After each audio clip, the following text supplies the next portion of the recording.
En la costa de A Coruña, frente al Océano Atlántico, se encuentra uno de los sistemas defensivos más interesantes del noroeste peninsular, las baterías de Redes.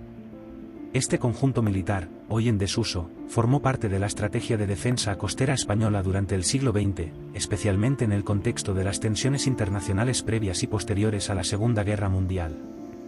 Las baterías estaban diseñadas para proteger la ría y los accesos marítimos a la ciudad, un punto clave tanto comercial como militar.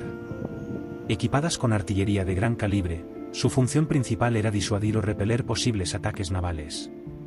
Aunque España no participó directamente en la Segunda Guerra Mundial, el régimen de Francisco Franco reforzó numerosos puntos estratégicos ante una posible amenaza externa. Lo que hoy vemos en Redes son restos de esa arquitectura militar, búnkeres, túneles y plataformas de tiro que se integran en el paisaje costero. Más allá de su función bélica, estas estructuras nos hablan de una época marcada por la incertidumbre y la necesidad de defensa.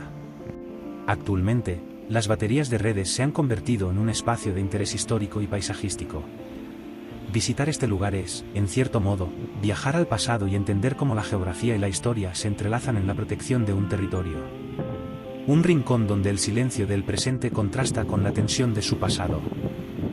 Descubre lugares únicos como las baterías de Redes en A Coruña explorando nuestros mapas en Google My Maps.